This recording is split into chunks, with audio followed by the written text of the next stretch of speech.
네, 우리가 요한계시록을 읽을 때마다 하나님의 경고와 또 약속을 우리가 또 마주하게 됩니다. 하나님의 심판, 요한계시록에도 오늘도 이 심판이 기록되어 있지만 이 하나님의 심판이 단순하게 우리에게 벌을 주기 위한 것이 아니라 사람들로 하여금 또 회개하고 하나님께 돌아오도록 경고하는 하나님의 메시지가 담겨 있는 그 심판의 메시지인 것입니다.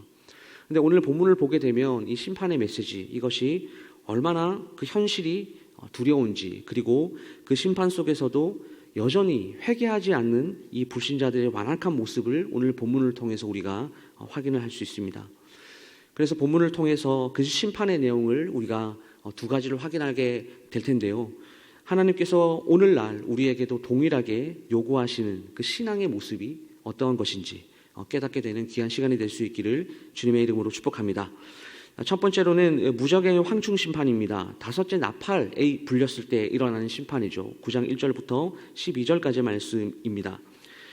다섯 번째 나팔 심판이 하나님의 주권적인 심판의 어떤 시작을 보여주는 심판이라고 할 수 있습니다. 그래서 요한이 본 그 환상에서 9장 1절에 하늘에서 떨어진 별이라는 표현이 나오는데, 이 표현이 타락한 천사 곧 사탄을 상징합니다. 하나님께서 이 무적액의 열쇠를 이 사탄에게 주셨고, 그리고 사탄은 그 열쇠로 무적액을 열어서 악한 존재들을 이렇게 풀어놓습니다. 9장 2절에 나오죠.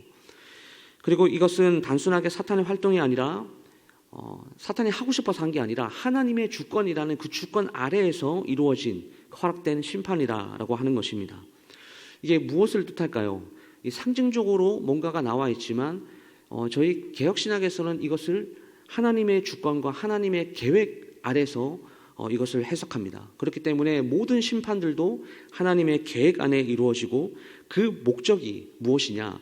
하나님의 공의와 하나님의 거룩하심을 드러내는 데 있다라고 하는 것이죠. 그래서 9장 2절에 무적행에서 올라온 이 연기가 세상을 덮는 영적인 어두움을 또한 상징합니다.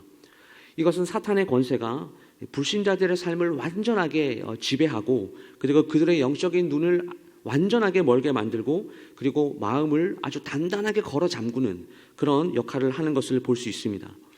하나님께서 이 무적행에서 나온 이 9장 4절에 나오죠. 황충들, 이 황충들에게 불신자들을 5달 동안 괴롭히도록 명령하십니다. 그러나 9장 5절에서 보게 되면 이 죽음은 허락하지 않으시는 것을 볼 수 있습니다. 그들이 겪는 이 고통, 이것이 단순하게 어떤 육체적인 고통이 아니라 영적인 고통이고, 그리고 이 정신적인 어떤 절망들을 다 포함하는 이러한 고통이다라고 하는 것이죠. 하나님께서 이 불신자들을 심판하는 목적이 무엇일까요? 그것은 단순하게 벌을 주기 위한 목적만 있는 것이 아닙니다.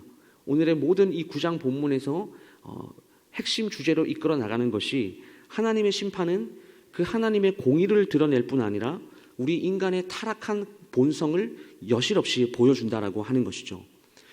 여러분, 인간은 자신이 처한 상황이 아무리 고통스러워도 하나님의 은혜가 없이는, 하나님의 이 절대 주권이 없이는 스스로 죄를 깨닫거나 회개할 수 없는 존재입니다. 이 황충의 고통 속에서도 불신자들은 어떻습니까? 여전히 하나님께로 돌아가지 못하는 모습을 오늘 본문에서 보여주고 있습니다. 이것이 우리에게 무엇을 알려줄까요? 회개조차도 우리 인간의 선택에 달려있는 것이 아니라 전적으로 하나님의 은혜로 이루어진다라고 하는 이 우리 중요한 이 신학을 보여주고 있다라고 하는 것입니다. 두 번째는 이 살육의 심판이 9장 13절에서 19절까지 나와 있습니다. 여섯 번째 나팔이 불었을 때 나타나는 심판입니다. 다섯 번째 나팔에 이어서 여섯 번째 나팔이 울리자 이 9장 14절 말씀 보시면 유브라데 강에 묶여 있었던 네 천사들이 해방이 됩니다.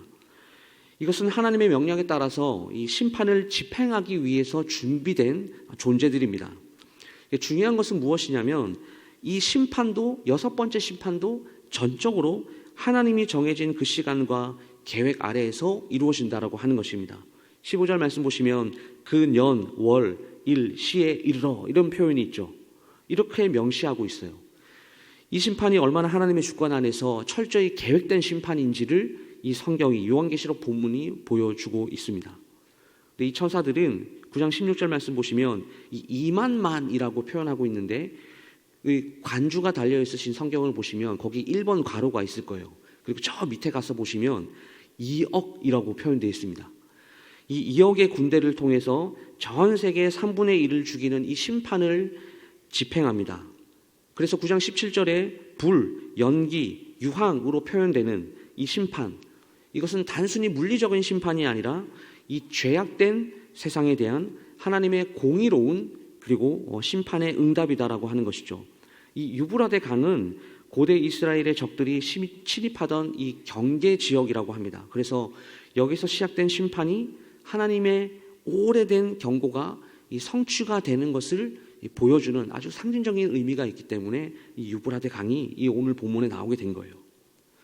여러분, 하나님의 심판은 우리 인간의 악행에 대한 정당한 결과이고, 그리고 죄를 하나님께서 얼마나 싫어하시는지, 그 죄를 얼마나 증오하시는지를 드러냅니다. 그러나 이 심판 속에서 우리가 바라볼 수 있는 것은 하나님의 심판의 메시지가 떨어짐에도 불구하고 우리 인간이 얼마나 전적으로 타락했는지, 전적으로 부패했는지를 발견하게 됩니다. 이 죽음과 파괴를 경험하면서도 오늘 본문을 보시게 되면 사람들은 그 하나님의 메시지에 전혀 응답할 생각이 없어 보입니다. 하나님께 회개하지 않습니다. 여러분, 우리 인간들은 하나님의 은혜 없이는, 하나님께서 깨닫게 해주시는 은혜 없이는 자기 자신을 변화시킬 능력도 없을 뿐더러, 그리고 죄를 깨닫지도 못하고 회개할 수 있는 능력조차도 우리에게 없다라는 것, 그 심판조차도 오늘 이 사람들의 마음을 돌이키지 못하는 모습을 보면서 우리가 얼마나 전적으로 타락한 존재인지를 발견할 수 있습니다. 그래서 세 번째는 이 9장 20절에서 21절, 오늘 마지막 본문인데요, 심판 앞에서도 회개하지 않는 불신자들의 모습이 여실없이 기록되어 있습니다. 오늘 요한계시록 9장의 마지막 부분은 인간의 죄악된 본성과 하나님의 공의를 정말 명확하게 보여줍니다. 이 심판의 고통을 직접 겪고 있음에도 불구하고 이 사람들이 여전히 하나님께 회개하지 않습니다. 그들은 자신들의 우상을 붙잡고 그리고 죄악된 그 행위들을 멈추지 않습니다. 이것이 얼마나 인간이 타락한 존재인지를 보여주는 아주 중요한 장면이라고 할 수 있습니다. 20절 말씀을 보시면 사람들이 금, 은, 동, 목석으로 된 우상들을 숭배하면서 여전히 하나님을 거부하고 있다는 것을 우리가 명확히 볼 수가 있죠. 이것은 하나님을 떠난 인간이 얼마나 헛된 것을 의지하는지를 보여줍니다. 이 우상 숭배라는 것, 이것은 이 요한계시록에 쓰여질 당시만의 문제가 아니죠. 오늘날에도 여전히 우상은 존재합니다. 우리가 이 목석을 깎아서 만드는 그런 우상을 우리가 숭배하지는 않지만 우리 마음 가운데 있는 보이지 않는 우상들이 너무나 많다라고 하는 것이죠. 그리고 현대 사람들은 여전히 돈과 권력과 명예 같은 그 우상을 하나님보다 더 중요한 가치로 여기고 그것들이 자신을 구원할 것이다라고 믿는 이 어리석은 사람들이 참 많습니다.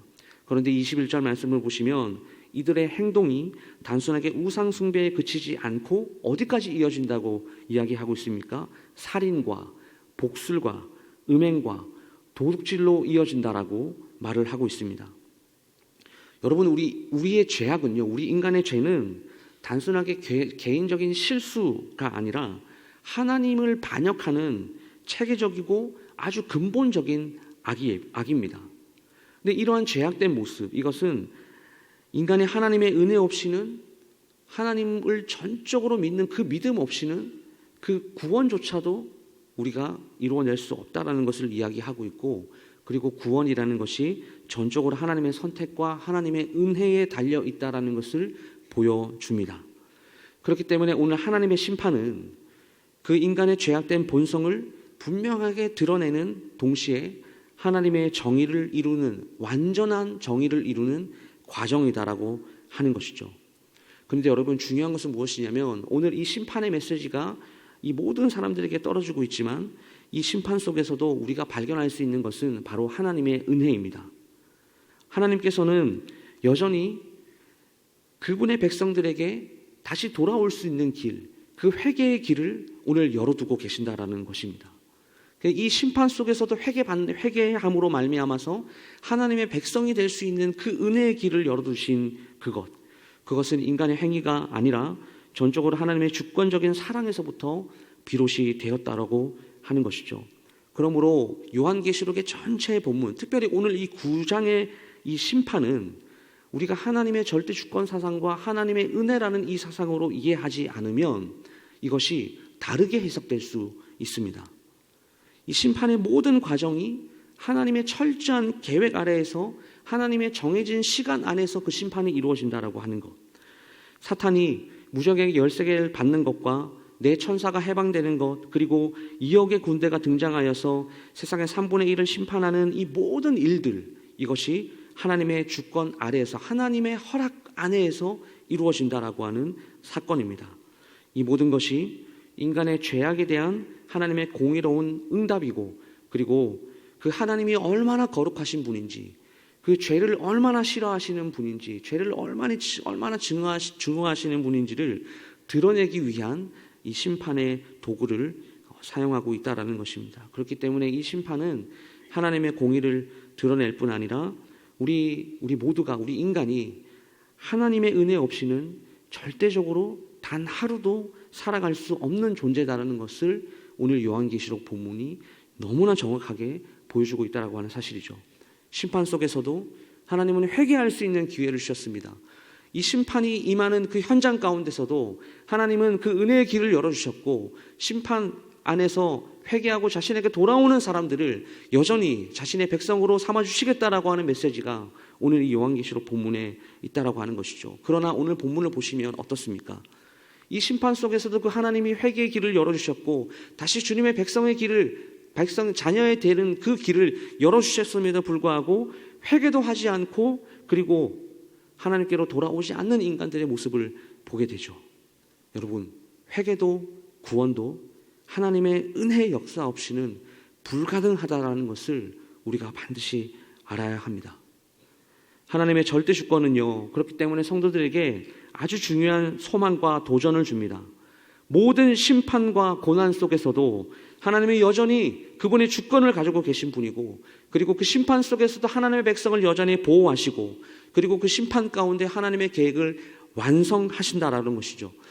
이 심판의 메시지가 우리 성도들에게는 어떤 메시지일까요? 믿는 성도들에게는요, 이 우리의 신앙을 굳건히 하라, 견고히 하라라고 하는 도전이자 하나님의 구원 계획이 반드시 이루어진다라는 메시지로 우리에게 소망을 주는 것이고, 믿지 않는 자들에게는요, 단순하게 하나님의 심판이 임하는 아주 두려운 말씀이 되는 것입니다. 말씀을 마무리하겠습니다. 여러분, 오늘 우리가 이 말씀을 통해서 하나님의 절대 주권 앞에서 우리는 겸손하게 자신을 돌아봐야 되고, 그리고 우리가 어떤 존재인지를 한번 생각해 봐야 됩니다. 하나님의 은혜로 구원을 받은 존재가 저와 여러분이다라는 사실이죠. 그렇기 때문에 오늘 그 은혜에 감사하는 날이 되어야 할 것입니다. 또한 복음을 전하며 하나님의 영광을 위하여 살아가야 되는 그 사명이 이제 우리에게 주어졌습니다. 여러분, 오늘도 그러므로 하나님의 이 주권적인 은혜 안에서 소망을 붙들라라고 하는 이 부르심 앞에 순종함으로 나아가시는 사랑하는 모든 성도님들 다 될 수 있기를 주님의 이름으로 축복합니다. 기도하겠습니다. 거룩하신 하나님, 오늘 요한계시록 9장의 말씀을 통해서 하나님의 공의와 심판, 그리고 하나님의 은혜를 깨닫게 하시니 감사합니다. 우리의 죄악된 본성을 돌아보게 하시고 하나님의 은혜 없이는 결코 회개할 수 없는 연약한 존재임을 주님 고백합니다. 주님, 우리 모두가 이 하나님의 절대 주권을 신뢰하며 살아가길 소망합니다. 심판 가운데서도 하나님의 계획이 완전하심을 믿게 하시고 우리의 삶이 그 주권 앞에 온전히 순종하는 삶이 되게 하여 주시옵소서. 또한 아직 구원의 은혜를 알지 못하는 모든 하나님의 거룩한 사람들에게 복음을 전하는 책임을 다하게 하시고 우리의 말과 삶을 통해 하나님의 영광이 드러나도록 주님, 우리의 모든 삶을 인도하여 주시옵소서. 그래서 끝까지 믿음을 지키며 주님 오시는 날까지 이 소망 가운데 살아가게 하여 주시옵소서. 예수 그리스도 이름으로 감사드리며 기도드리옵나이다. 아멘.